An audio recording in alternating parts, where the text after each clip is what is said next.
बिस्मिल्लाहिर्रहमानिर्रहीम। दो सेट है हमारे पास। एक सेट है A is equal to 1 3 5 7 odd numbers का, दूसरा सेट है B is equal to 2 4 6 8 even integers का। Show that A cross B is countable. हमने इनका कार्टेशियन प्रोडक्ट लेना है, ए और बी का। ए क्रॉस बी बन जाना है। हमने इस ए क्रॉस बी को काउंटेबल शो करना है, इस ए क्रॉस बी को। तो देखते हैं जी proof. First we will show that, इसके लिए हमने क्या करना है, हमने सबसे पहले तो शो करना है कि जो ए है वो इक्विवेलेंट है, ए जो है वो काउंटेबल है। और फिर हमने क्या शो करना है, बी काउंटेबल है। ए काउंटेबल है मीन जो ए है वो इक्विवेलेंट है एन के, और जो बी है वो इक्विवेलेंट है एन के।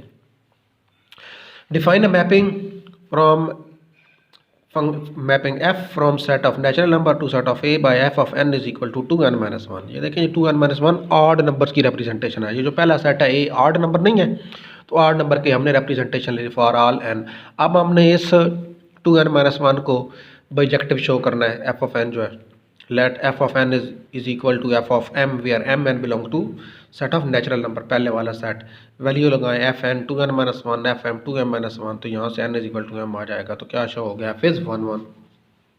Similarly since for any n belongs to a दूसरा सेट है ना, सेकंड मीन यहाँ से हमने क्या उसकी ले रहे हैं, यहाँ से हम उसको ऑन टू शो करने के लिए हम उस सेट की वो जो रेंज वाला एलिमेंट है वो ले रहे हैं। Since for any n belongs to a there exist n-1/2 belongs to n such that, क्या मतलब, वो कहता है कि आप कोई भी n लेते हैं ना सेट ऑफ a से कोई भी आप क्या लेते हैं इस तरह करके, सेट ऑफ a से। ये है ना हमारे पास function f of n is equal to 2n-1। वो कहता है कि अगर आप इसको क्या कह दें, सपोज कोई एक एलिमेंट आप क्या कह दें, सपोज x कह दें, या आप सपोज इसको y कह देते हैं 2n-1। तो यहाँ से आपके पास n किसकी इक्वल आ रही है, ये वाला y f ऑफ n, ये किसके एलिमेंट है, ये सेकंड सेट के एलिमेंट नहीं है। और हमें ये पता है कि जो f ऑफ n है वो बिलोंग कर जाता है second set, that is a को बिलोंग करता है। और f ऑफ n को हम y कह रहे हैं, उसका मतलब y जो है वो a को बिलोंग कर जाता है। तो यहाँ से n किसकी इक्वल आ जाएगा, यहाँ से n आपके पास इक्वल आ जाएगा, वो उस 1 को इधर लेकर आए तो ये बन जाएगा y plus 1/2 which is equal to n किसकी इक्वल आ गया हमारे पास, y प्लस 1/2 आ गया हमारे पास ये वाला। तो y प्लस 1/2 आ गया, ये हमारे पास n आ गया। अगर इस y को, ये वाला जो y है इसको मैं n कह दूँ, ये वाला जो y आपको नज़र आ रहा है, ये वाला y, इसको मैं कोई एक एलिमेंट n कह दूँ, तो ये आपके पास क्या बन जाएगा, n plus 1/2 is equal to n। इसका क्या मतलब है कि आपके पास ये वाला जो n था, ये वाला n, ये n कहाँ से आया था, ये सेट ऑफ a से आया था। आप सेट a दूसरे सेट से कोई एक n लेते हैं तो उसके अगेंस्ट आपके पास क्या निकल आता है, कोई एक n पहले सेट में से निकल आता है। कोई एक n जो आपके पास सेट में से पहला सेट जो है उसको आपने n का हो गया, सेट ऑफ नेचुरल नंबर से निकल आता है। ये वाला n जो है ये किसको बिलोंग कर जाता है, सेट ऑफ नेचुरल नंबर को, ये आपके पास निकल आता है। तो यही चीज़ लिखी हुई है यहाँ पे। और एनी n बिलोंग्स टू ए, आप a का कोई एक एलिमेंट लेते हैं तो आपके पास एग्जिस्ट कर जाता है n-1, ये n+1 लिखा हुआ है, n+1/2 belongs to n such that f of n+1/2 is equal to 2n + 1/2 -1। इसकी वैल्यू पुट कर दिया तो हमारे पास n+1 which is equal to n आ गया। तो हमारे पास क्या शो है, इसका मतलब है कि हमने दूसरे सेट से एक एलिमेंट उठाया, उसके अगेंस्ट हमारे पास पहले सेट के अगेंस्ट में एक एलिमेंट लेकर आया। दूसरे सेट से हमने कौन सा एलिमेंट उठाया था, दूसरे सेट से हमने एक एलिमेंट n उठाया था, ये देखें n, दूसरे सेट से एक एलिमेंट हमने n उठाया था, ये वाला n जो कि n+1/2 के इक्वल था, बिलोंग्स टू n। तो उसको जब हमने पुट किया तो हमारे पास क्या निकल आया, हमारे पास पहले सेट में एक एलिमेंट n निकल आया है। हमारे पास क्या निकल आया, पहले सेट में एक एलिमेंट, मीन आप सिंपल लफ्ज़ों में यूँ कह लें कि आपने दूसरे सेट से एक एलिमेंट उठाया तो पहले सेट से आपके पास एक एलिमेंट निकल आया, तो उसका मतलब वो ऑन टू शो हो गया, f इज़ ऑन टू 1 भी हो गया और ऑन टू भी हो गया, hence a is equivalent to n। तो हमारे पास क्या शो हो गया, सेट a जो है वो काउंटेबल है। अब हमने इसी तरह बिल्कुल एक और मैपिंग डिफाइन करनी है from set of natural number to set b by g of n is equal to 2n। अब इवन नंबर है तो इवन नंबर की जो है हमारे वो शो कर, इवन नंबर की रिप्रेजेंटेशन हमने लिखनी है। इवन नंबर की रिप्रेजेंटेशन क्या होती है, 2n for all n in n। उसी तरह gn एक ले लिया, gm ले लिया, 2n ले लिया, 2m आ गया, तो n और m इक्वल आ गया हमारे पास, ऑन टू ये 1 1 हो गया। सेम सिचुएशन इसी तरह हमने क्या करना है, उसी तरह हमने इसको ऑन टू शो कराना है। हमने एक n ले लिया है ए में, पहले सेट में तो हमारे पास उसके अगेंस्ट n/2 दूसरे सेट में एग्जिस्ट कर जाता है नेचुरल नंबर में, such that g of n/2 is equal to 2 into n/2 is equal to n। इसका मतलब हमने दूसरे सेट में एक एलिमेंट n लिया तो हमारे पास उसके अगेंस्ट पहले सेट में एक एलिमेंट कोई और n जो है वो एग्जिस्ट कर जाता है।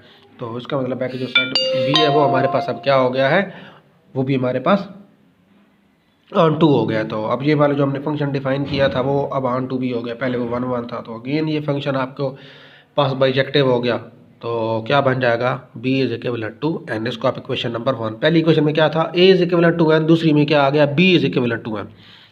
इक्वेशन 1 और 2 को अगर हम कंबाइन करें तो a क्रॉस b, a का b, इसका भी लेफ्ट साइड का क्रॉस प्रोडक्ट लें के साथ इसका इक्वेशन 1 का और 2 का आपस में कार्टेशियन करवाएं, तो इधर a क्रॉस b बन जाता है और इधर n क्रॉस n बन जाता है। तो a cross b equivalent to n cross n, और हमें पता है n क्रॉस n जो होता है वो इक्विवेलेंट टू n होता है। ये हमने कल ही प्रूव किया था कि n क्रॉस n जो होता है वो आपके पास डी न्यूमरेबल होता है। तो अगर डी न्यूमरेबल है तो इक्विवेलेंट टू n होगा क्लियरली, तो इसकी जगह पे हम n लगा सकते हैं। ये क्या शो हो गया, a cross b is equivalent to n। तो a क्रॉस b जो है अगर वो n के इक्विवेलेंट है तो वो डी न्यूमरेबल शो हो गया, डी न्यूमरेबल है तो इट्स मीन वो डी न्यूमरेबल है तो इट्स मीन वो काउंटेबल शो हो गया। यही हमने शो करना था कि a क्रॉस b जो है वो काउंटेबल होता है।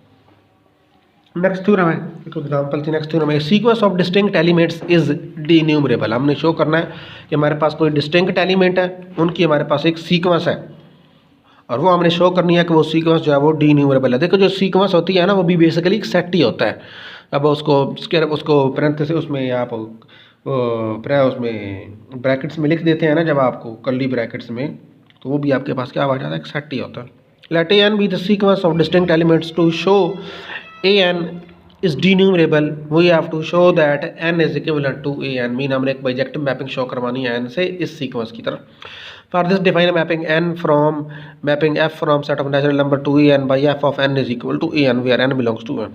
show that f is bijective, fm is equal to fn और am is equal to an। तो यहाँ पे हमारे पास क्या आ गया, यहाँ से हमारे पास m is equal to n आ गया बाई डेफिनेशन ऑफ an। यहाँ से हमारे पास क्या आ गया, ए एम जो है वो एम की इक्वल आ जाएगा, ए एन जो है वो एन की इक्वल आ जाएगा। तो एफ हमारे पास क्या आ जाएगा, 1 1 शो हो जाएगा। ये हमारे पास एफ क्या शो हो गया, 1 1 शो हो गया। अब हमने इसको ऑन टू शो करवाना है कि any e i belongs to a n. हमने दूसरे सेट ए एन का कोई एक एलिमेंट ले लिया, is the image of J belongs to n under F, so F is on to, thus F n to n is bijective, hence n equivalent to n, which shows that n is denumerable। हमारे पास ये वाला जो set जो है ये भी denumerable होगा। Next है every infinite set contains a subset which is denumerable। हाँ जी, वेरी वेरी इंपॉर्टेंट थ्योरम, अक्सर पेपर में ये आता होता है कि हर इन्फिनिट सेट के अंदर एक सबसेट ऐसा लाजमी ज़रूर होता है जो denumerable हो, मीन जो काउंटेबल हो। हर इन्फिनिट सेट के अंदर आपको पता है ना, हर इन्फिनिट सेट जो होता है वो काउंटेबल नहीं होता, कुछ इन्फिनिट सेट काउंटेबल होते हैं, लेकिन एक प्रॉपर्टी ज़रूर होती है, हर इन्फिनिट सेट के अंदर एक सब सेट ऐसा ज़रूर होता है जो डी न्यूमरेबल हो। यही हम प्रूव करने जा रहे हैं। देखें, let a be an infinite set then a is not equal to 5। एक तो हमने कहा कि इन्फिनिट है लेकिन ए 5 की इक्वल नहीं है। Choose an element A1 belongs to A. हमने एक एलिमेंट ले लिया A1 जो कि ए को बिलोंग करता है।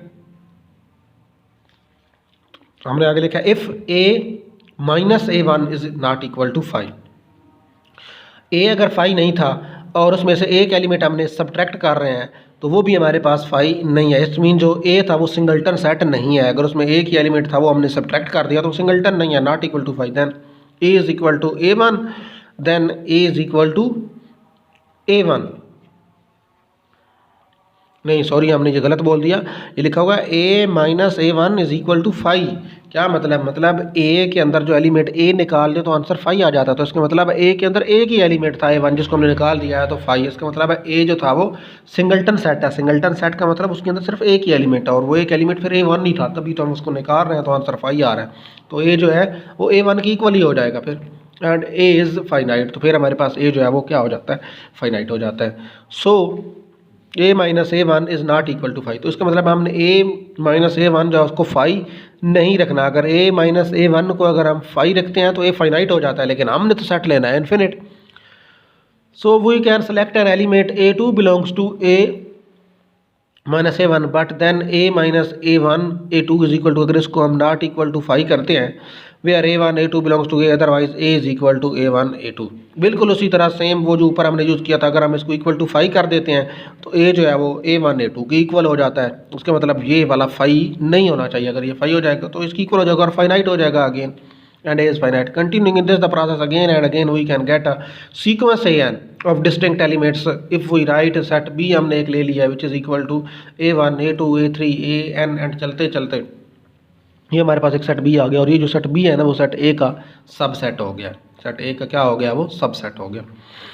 Now we have to show that B is denumerable. हमने एक सेट B ले लिया है, ये वाला, ये सेट B जो सबसेट ले लिया था। इन्फिनिट सेट A इन्फिनिट लिया ना तभी ये सीक्वेंस बनी है, अगर A फाइनाइट लेते तो फिर ये सीक्वेंस नहीं बन पा रही थी।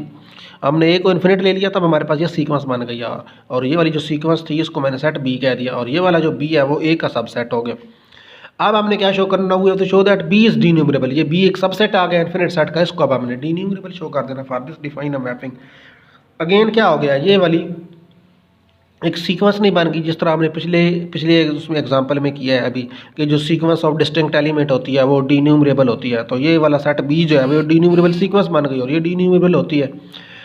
तो लेकिन ये f n to b by f of n is equal to a n for all n in n. Now show that f is bijective, f m is equal to f n, दोनों की वैल्यू लगाई, a m is equal to a n, और a M की जगह M आ जाएगा और A N की जगह हमारे पास एन आ जाएगा।